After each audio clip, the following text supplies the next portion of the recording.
Seguimos nuestro programa para continuar con nuestro panel sobre los beneficios tributarios, aplicación de los beneficios tributarios para optimizar su tasa de real de tributación. En este panel, como moderador, nos acompaña nuestro socio director Pedro Sarmiento y junto a él tenemos a Andrea Ospina, que es abogada de la Universidad Católica de Colombia y máster en Fiscalía Internacional de la Universidad de La Rioja en España. Andrea es en este momento gerente de la práctica de impuestos y servicios legales y se desempeña en el área de consultoría y controversias tributarias. Adicionalmente, tenemos a Lina Gómez, contadora pública de la Universidad de Antioquia, especialista en legislación tributaria de la Universidad Autónoma de Latinoamérica, con amplia formación académica y laboral. Lina cuenta con más de 10 años de experiencia y se unió al equipo de Crow como gerente de impuestos de Crow Colombia en Medellín en el año 2021. Bienvenidos. Bienvenida, Lina, a estos nuevos análisis tributarios y con Andrea, que hace muchos años los hacemos. Vamos a comenzar a hablar de un tema ya mucho más aterrizado, que son los beneficios tributarios. Y cuando hablamos de los beneficios tributarios, tenemos que hacer algún elemento puramente conceptual para centrarlos. Esos beneficios son aquellos que la ley ha considerado de carácter particular y que pueden incidir en la tributación, porque fundamentalmente su resultado básico y final es una tasa real de tributación más baja.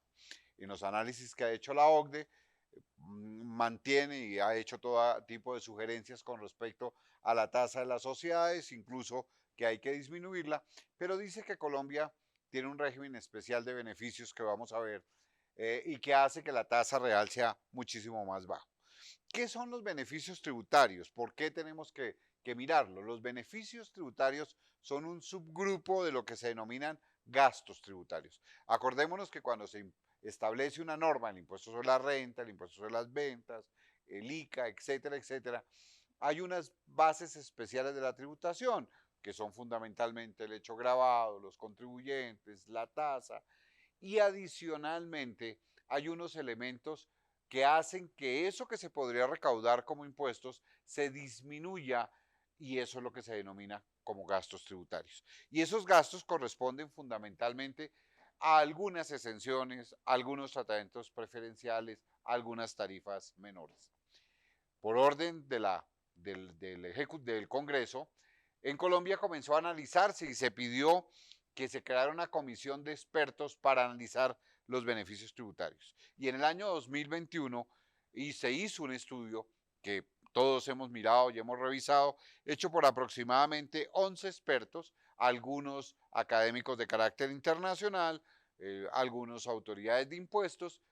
Nos hubiera gustado muchísimo que en ese estudio estuviesen también aportando los centros de pensamiento colombiano, porque este es un tema absolutamente meridiano, claro, y hoy en el debate. De hecho, cuando hablamos en la política diaria de si hay reforma tributaria, nadie lo duda, pero cuando están hablando los candidatos de cómo encauzaría una reforma tributaria, siempre habla de los beneficios tributarios. Entonces, sobre esa base, hagamos alguna mención de esas conclusiones a las que llegó la comisión de expertos. Y en primer lugar dijo que tenía que garantizarse sobre cualquier cosa la llamada el principio constitucional de la equidad horizontal, que fundamentalmente busca que los gastos tributarios que hay en Colombia sean generales y que no afecten con tarifas especiales a algunos sectores. Esa es una iniciativa de carácter general. Sin embargo, los gobiernos en la práctica establecen tratamientos específicos para poder llegar a ciertos sectores donde si no hay motivación tributaria, muy seguramente no podría haber inversiones. Por eso, fundamentalmente, se habla de varios tratamientos preferenciales y tal vez el más polémico de todos es el que corresponde al IVA, porque en el IVA uno encuentra exclusiones. Por ejemplo, exclusiones a la administración pública, al sector salud, al sector de educación, al sector financiero, al sector de servicios domésticos, a los servicios culturales, al deporte, al sector agrícola, al transporte de pasajeros.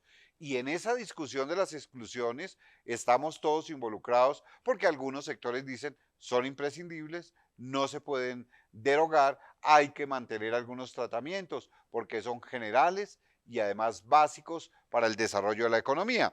Y unas exenciones que podrían entrar a reformarse, y las vamos a ver aquí, como por ejemplo las de los libros, los diarios, la carne, el pescado, el arroz, la leche, que de alguna manera también hay que revisar porque tiene un altísimo impacto en la economía. Y por supuesto, tarifas diferenciales, como las de vehículos eléctricos, gasolina y diésel, y algunos productos, especialmente del sector alcohólico, pastas y cereales, y cigarrillos, en donde de alguna manera se buscan tratamientos por parte de los expertos muchísimo más generales. No vamos a tratar de las exclusiones específicas ni de las exenciones que valdría la pena y darían para toda una sesión de análisis y discusión. Vamos a hablar de algunas necesidades. Por ejemplo, hoy todo el mundo habla de la absoluta necesidad de hacer una reforma tributaria sobre algunos impuestos. El impuesto al consumo, que es aquel que se generó, impuesto nacional al consumo para bares y otros elementos similares, y el ICA. ¿Por qué estos dos? Porque son dos impuestos antitécnicos. El ICA, entre otras razones, porque su pago es sobre los ingresos brutos, no hay costos ni deducciones de ninguna naturaleza, lo que hace que sea de alguna manera competencia del impuesto a la renta, pero encauzado fundamentalmente al régimen municipal. La Comisión de Beneficios Tributarios recomendó hacer una modificación y la Comisión de Expertos del Sistema Tributario Territorial, al cual tuve el honor de pertenecer, también dijo lo mismo: hay que reestructurar el ICA, no tanto por la generalidad que hoy aplica en 1.200 municipios, sino por la necesidad de establecer algún elemento que lo haga menos regresivo y que haga que se tribute menos sobre ingresos brutos. Pero fundamentalmente la reforma tiene que ver con la simplificación, con la utilización de formatos unificados, con la posibilidad adicionalmente de que se tenga una sola legislación frente a los anticipos, a las retenciones, a las autorretenciones y no 1.200 estatutos tributarios. De hecho, hemos venido proponiendo en varios foros de conocimiento y en centros de pensamiento de la posibilidad de que ojalá se cree en la próxima reforma tributaria un tribunal fiscal a donde vayan los recursos de reconsideración de la DIAN, los recursos de reconsideración de los municipios y de la UGPP, con el único afán de poder garantizar una especie de doble instancia, aunque estamos en la sede administrativa, pero la posibilidad fundamental de que sean funcionarios expertos de un tribunal lo que conozcan de manera técnica, rápida, sin tener que ir al contencioso de estas decisiones de la administración tributaria. En últimas, todo este tema que tiene que ver con los beneficios nos lleva a una conclusión: existen, discutiremos en el futuro si persisten, pero existen. Y por lo tanto, cuando decíamos en la primera parte del foro que es absolutamente indispensable utilizarlos, que es necesario que el empresariado colombiano, desde la gerencia general, desde la junta directiva y desde las áreas de impuestos, optimicen su tasa de tributación, pues no es más que tomarlos, los que existen, y ver cómo los podemos aplicar. Y así vamos a comenzar a mirar algunos de los que están planteados. Por ejemplo, dentro de los incentivos tributarios para el fomento de la actividad turística, pues creemos que vale la pena hacer alguna exploración. Y para eso, pues invito a Andrea, que ya la presentaron, nuestra gerente del área de consultoría y litigios, para que de alguna manera nos desarrolle este concepto. Y le preguntaría, frente al incentivo para el fomento de la actividad turística, de hecho, la actividad turística y hotelera fue de los más afectados con la pandemia. Cuéntenos, ¿qué encuentras tú al respecto? ¿Qué puedes recomendar? ¿Cuáles son las características que puede haber de ese incentivo para el fomento de la actividad turística y a quiénes aplica? Gracias, Pedro. Buenos días para todos. Bueno, entonces, teniendo en cuenta como esto que nos menciona el doctor Pedro y dado que el sector turístico fue el de los más afectados con el tema de la pandemia, lo que ha buscado el gobierno y el Congreso a través de estas nuevas leyes es crear tarifas que incentiven este tema de la actividad turística. Entonces, se está fijando una tarifa especial en renta del 9% para quienes cumplan unos requisitos. En especial va a ser para servicios hoteleros nuevos que se presten en municipios de 200.000 o más habitantes, también hoteles que se estén ampliando ampliando, remodelando en municipios de 200.000 o más habitantes, también parques temáticos, ecoturismo, agroturismo, muelles náuticos, los que se estén remodelando también pueden aplicar, y aquellos centros de acogimiento donde se realicen actividades de enfermería, alimentación, actividades recreativas para personas de la tercera edad y que hayan iniciado sus labores desde el 2020 al 2026 tendrán esta tarifa especial de renta del 9%. Andrea, ¿y existe algún tratamiento diferencial respecto de las rentas exentas? Sí, la norma nos está señalando un tratamiento especial para aquellas personas naturales que estén prestando estos servicios hoteleros y que estén en etapas de construcción, remodelación y ampliación. Lo que señala la norma de manera expresa es que las rentas exentas no van a estar sometidas a la limitante del 40% que está establecido en el artículo 336. Y decías tú que había una tarifa del 9% para el sector hotelero. ¿Cubre a todos los hoteles o hay algunos sectores particulares que la ley ha dejado por fuera? Hay dos sectores en particular que la norma dejó por fuera y a la cual le aplicará la tarifa plena del 35% para el año grabable 2022 y es a los moteles y a las residencias. Ellos sí tendrán que tributar normal completo. Bueno, ¿y qué es eso? ¿Cómo está estructurada esa exención de servicios hoteleros? ¿Nos puedes contar un poco la esencia? Digamos que lo que está buscando la norma en este punto es reactivar precisamente el sector turístico, el sector hotelero, que se hagan inversiones, que estas personas tengan una tarifa de renta mucho más baja que otras personas naturales o jurídicas que desarrollan esta actividad y que cumpliendo con los requisitos pues tengan un incentivo para poder modificar o para poder ampliar sus actividades y atraer nuevo comercio. Hay un punto importante que nos señala la norma y es el tema de IVA. Entonces hay un tema de una exención transitoria de IVA en el tema del sector turístico y lo que dispone la norma es que habrá un IVA, una exención de IVA transitorio que aplicará hasta el 31 de diciembre del 2022. Esto solo aplicará para los residentes colombianos y aplicará para personas naturales o jurídicas que presten servicios turísticos, pero que estén registrados, estén en el Registro Nacional de Turismo. También aplica a los temas de turismo de reuniones, congresos, exhibiciones, todo este tema lo que hace, vuelvo y repito, es incentivar este sector que se vio tan afectado con la pandemia. Sí, muchas gracias. Ahí nos queda una conclusión bien interesante en esta parte del sector hotelero. Es que acordémonos que hay empresarios que son los que construyen y hay otros que son los operadores y que la norma está beneficiando a uno de los dos, o sea que hay que hacer una planeación porque en ocasiones cuando se hace la distribución de dividendos, pues obviamente estarían grabados de acuerdo con la última disposición legal y por eso hay que planear este tipo de operaciones hoteleras. Pero vayamos a otro punto que me parece meritorio. Yo creo que de las exenciones importantes que se han venido manejando y que tienen tal vez no la característica propiamente de una exención, sino una deducción tributaria, o sea, que descuenta la renta, tiene que ver con el sector educativo. Y desde Medellín invito a nuestra gerente Lina para que hablemos de esas deducciones especiales de educación a los empleados de la firma. Bien importante que las empresas colombianas apoyen a sus empleados, pero además que si ese es un propósito específico de la estructura y de la estrategia de negocios de la empresa, pues que tengan algún beneficio. ¿En qué consiste la deducción por contribución de educación de los empleados, Lina? Bueno, muy buenos días para todos. Este es un beneficio que fue incorporado con la Ley 2010 de 2019 y en resumen, pues lo que nos indica es que todos esos pagos que las compañías destinen a programas de becas de estudio y de créditos condonables para la educación en beneficio de sus empleados e incluso de su núcleo familiar podrán ser deducibles en el impuesto de renta y me parece súper bueno porque si cumple con todos los requisitos establecidos es un beneficio en doble vía, es decir, que podría ser deducción para la compañía y a su vez no constituye un pago indirecto para el empleado, por lo que no sumaría en su declaración del impuesto de renta.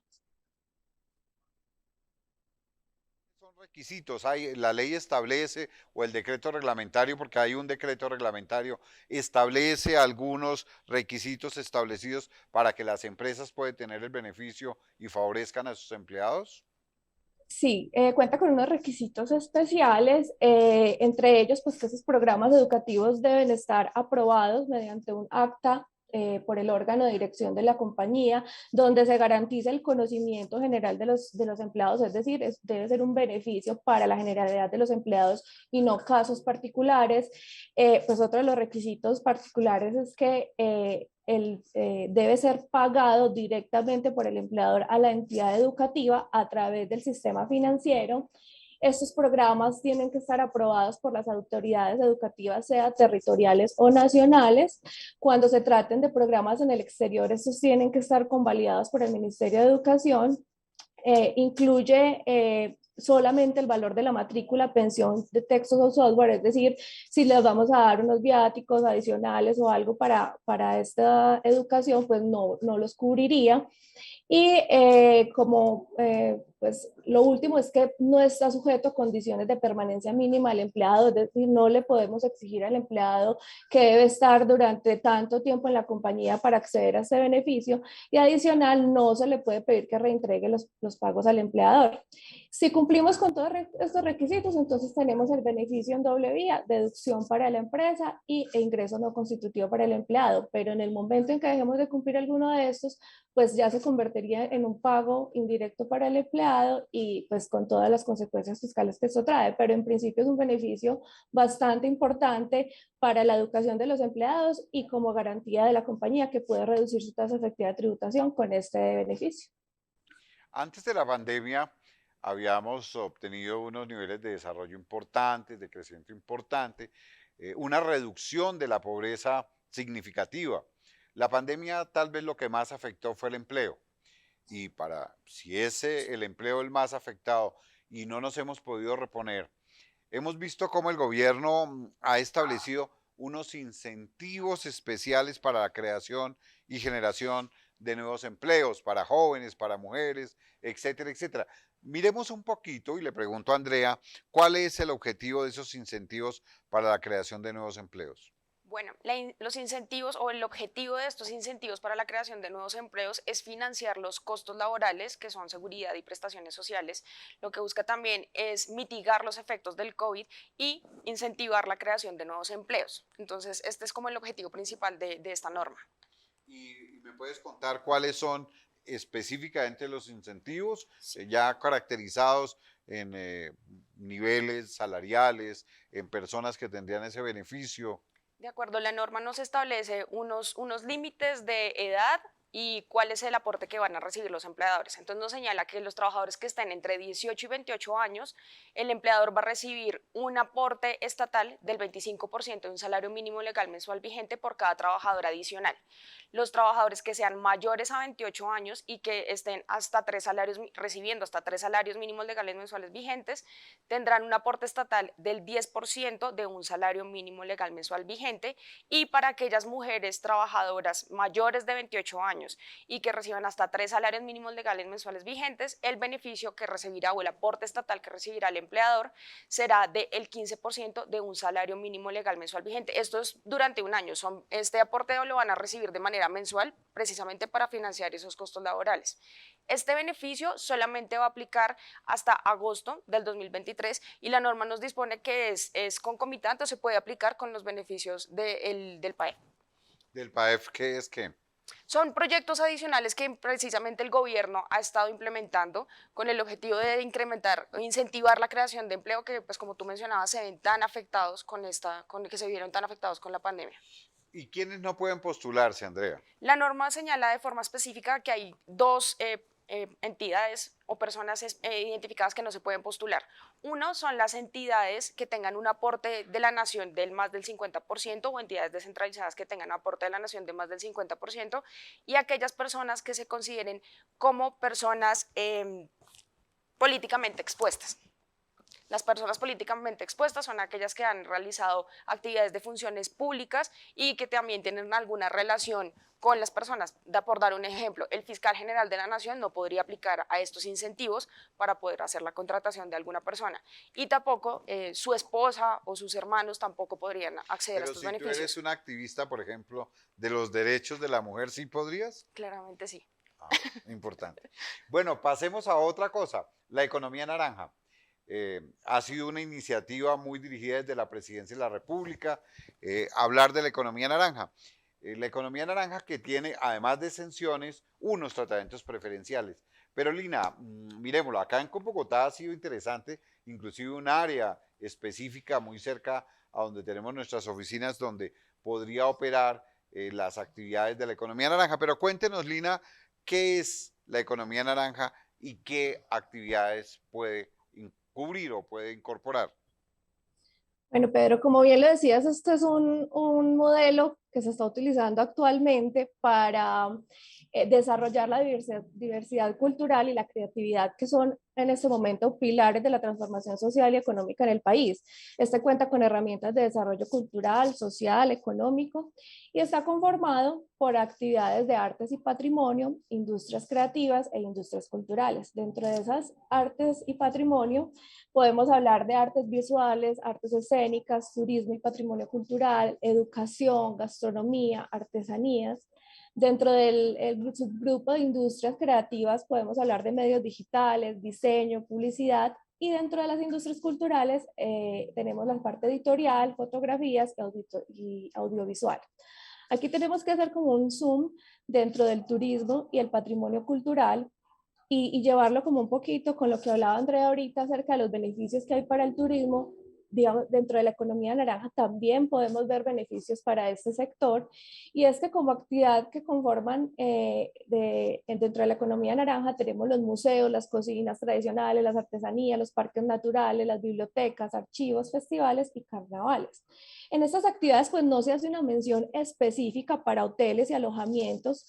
Sin embargo, haciendo un análisis de las actividades relacionadas, podemos decir que se encuentran como unas actividades, una especie de inclusión parcial dentro de esta economía naranja: el alojamiento en hoteles, apartahoteles, el alojamiento en centros vacacionales, alojamiento rural, actividades de camping, entre otros.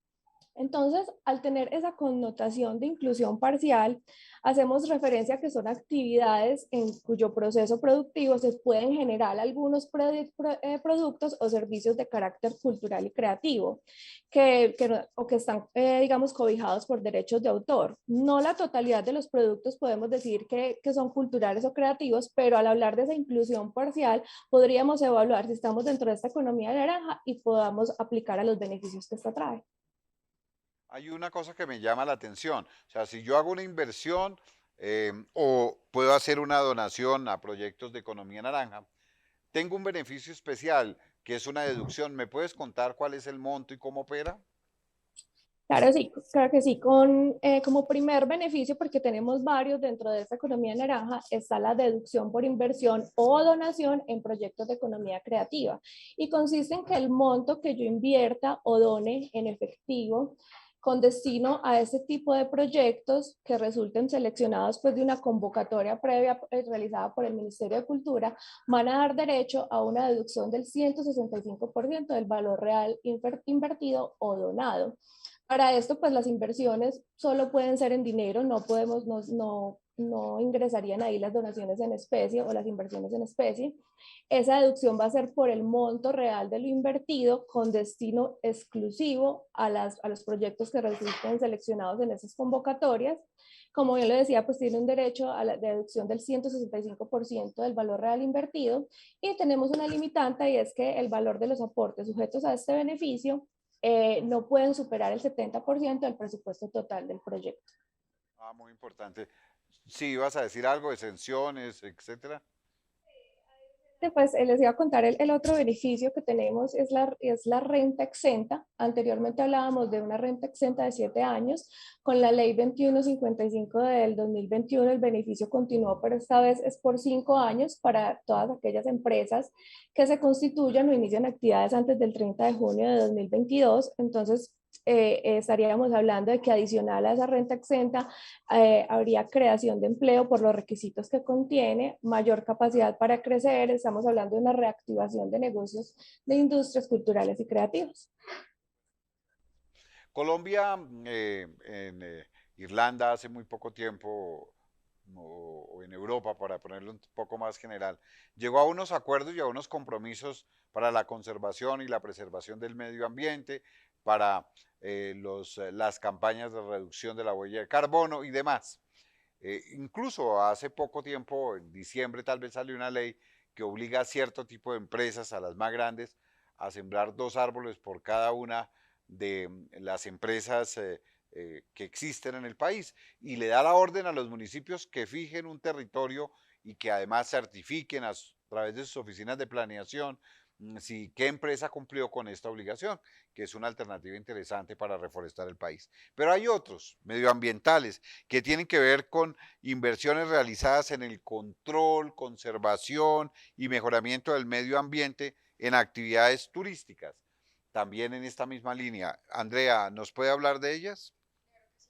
Bueno, la norma está establecida pensando precisamente o teniendo, buscando cumplir el objetivo de preservar el medio ambiente. Entonces, lo que nos está fijando en esta oportunidad es crear un incentivo para que aquellas personas que se encarguen de adquirir predios o realicen proyectos en los que se esté buscando mantener el control, la conservación y el mejoramiento de los recursos naturales, proteger la biodiversidad y mejorar el medio ambiente, pues tendrán unos beneficios particulares que les aplicarán en el año gravable. ¿Y cuál es ese tratamiento preferencial que tendrán las personas jurídicas que realicen estas inversiones? Bueno, es un tratamiento preferencial bastante llamativo, es un descuento del 25% sobre el impuesto de renta en el año gravable que realicen la inversión. Y acá algo particular que tenemos que mencionar, y es nuevamente nos lo ata a las actividades turísticas. Entonces también está permitido que quienes estén realizando actividades turísticas y estén realizando la adquisición de predios o estos proyectos nuevos, van a poder acceder a este descuento del 25%, siempre que esas actividades turísticas estén enfocadas precisamente a la conservación, el control y el mejoramiento del medio ambiente. Bueno, sí, interesante, muy interesante. Pero hablemos, por ejemplo, en la misma línea de conservación, Lina, de los temas energéticos como fuentes de energía no convencionales. ¿Hay algún tratamiento preferencial al respecto? Viene desde el año 2014 y que ha tenido por objeto promover el desarrollo y la utilización de las fuentes no convencionales de energía, principalmente aquellas que son de carácter no renovable, y lo que se busca es tener un desarrollo económico sostenible, la seguridad de abastecimiento energético y la reducción de gases de efecto invernadero. Aquí podemos hacer un match con lo que estaba hablando Andrea sobre el beneficio en inversión en cuidado del medio ambiente, porque precisamente esta generación de fuentes de energía no convencionales promueven ese cuidado del medio ambiente. Entonces podríamos estar hablando de evaluar un doble beneficio. Yo creo que ese es algo que podríamos también dedicarle un poco de tiempo más para optimizar el tiempo. Yo quisiera hablar un poco del sector agropecuario. El sector agropecuario es básico para el desarrollo del país.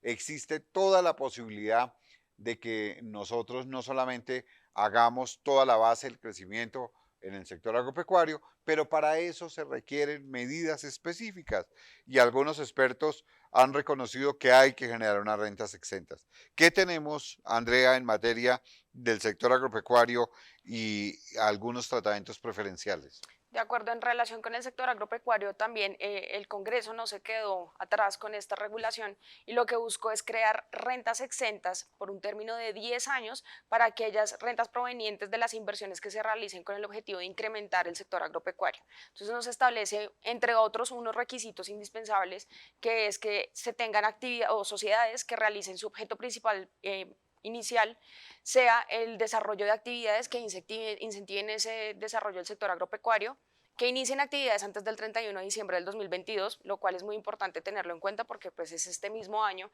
Y como tercer medida es que se encarguen o que acrediten que están haciendo contratación directa para fomentar el empleo, que sea a través de contrato laboral y con vocación de permanencia de personas o empleados que se dediquen precisamente a esa actividad agropecuaria.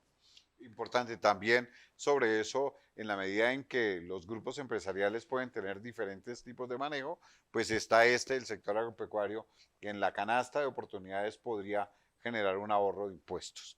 Pero miremos otro, se ha dicho mucho que Colombia no aprovecha la inversión de ciencia y tecnología, que definitivamente se desaprovechan los beneficios respectivos, que falta mucha investigación y desarrollo, que debe generarse tanto en las universidades como en las empresas y que el país debe dedicarle muchísimo a estos rubros de crecimiento, de investigación, de ciencia y de tecnología.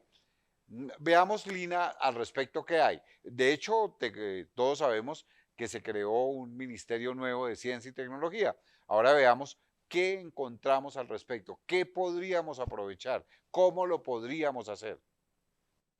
Bueno, respecto a este beneficio, tenemos que en el impuesto de renta tenemos dos beneficios concurrentes que hablamos de deducción y descuento tributario.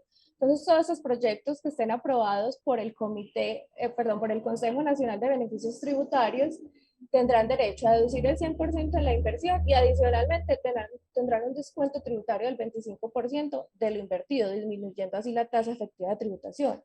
Adicionalmente, para las MIPIMES tenemos que se pueden acceder a créditos fiscales, que estos consisten en que las inversiones que ellos realicen en proyectos de ciencia, tecnología e innovación que cumplan con esos requisitos establecidos por este comité, puedan obtener créditos fiscales hasta el 50% de la inversión y con esos poder compensar los impuestos nacionales. O si superan los 1000 VT, los pueden solicitar como TIDs para ser libremente comercializados y tener flujo de caja inmediato. Es un tema complejo Adicionalmente, y te diría, perdóname que te interrumpo, nosotros como institución, como firma, podríamos contribuirle a nuestros clientes para armar todo esto que tú dices con esos requisitos, porque a veces se vuelven un poco complejos y como son canastas, además una vez se agoten no hay que hacer. Al respecto, ¿qué nos recomiendas? así es. Podemos empezar a evaluar todos esos proyectos que tenemos en mente, mirar si podemos aplicar a todos sus beneficios, evaluar los requisitos, cumplimiento, porque pues el ministerio hace convocatorias y pues tenemos que, digamos, tener todo el proyecto elaborado para poder aplicar a ellos, porque pues como bien lo dices, hay unos límites, hay unos presupuestos y cuando ya los proyectos llegan a ese presupuesto no aprueban más. Y hay Entonces, fechas, súper importante que se puedan asesorar y podamos aprovechar todas estas y convocatorias. hay fechas máximas para presentarlos también, ¿no? Sí, hay unas fechas máximas, las convocatorias son 2 veces al año y en este momento está solamente para la ascensión en el IVA la convocatoria. Hay que estar pendiente de las fechas que salgan para este año. Igualmente vemos que puede haber beneficios a través de tarifas y para esto pues hay algunos sectores y algunas figuras muy importantes que tienen tarifas especiales que también en la planeación tributaria podríamos ver. ¿Por qué no nos cuentas, así sea términos muy generales, porque se nos está acabando el tiempo, tarifas especiales, zonas francas, OMAC? Claro que sí. Adicional a lo que ya hemos venido hablando a lo largo de esta charla, tenemos unas tarifas especiales. Por ejemplo, en el tema de zona franca, tenemos la tarifa del 20% para aquellos usuarios que se encuentren en zonas francas. En los temas de SOMAC, es aquellas sociedades o personas jurídicas que desarrollen su actividad, su objeto principal, en uno de los 344 municipios declarados como SOMAC, zonas de alto conflicto o mayormente afectadas por el alto conflicto, tendrán una tarifa progresiva en renta. Entonces nos establecen unas diferentes para las pequeñas y medianas empresas y otras para las grandes, que oscilan entre el 0, 50, 75 y 100% dependiendo de las características que cumplan. Y finalmente también podríamos mencionar aquellas entidades o empresas o personas jurídicas que se dediquen a la edición de libros, revistas, artículos dedicados a los temas científicos y culturales tendrán una tarifa del 9%. Como ven, aquí mencionamos algunas cosas, es decir, debemos instrumentalizar los beneficios tributarios, ya sean tratamientos a través de deducciones, de exenciones, de tarifas, para poder generar esta nueva oportunidad en el año de la planeación. Es parte de la discusión. Vamos de esta manera a cerrar esta parte del panel e invitamos al panel siguiente.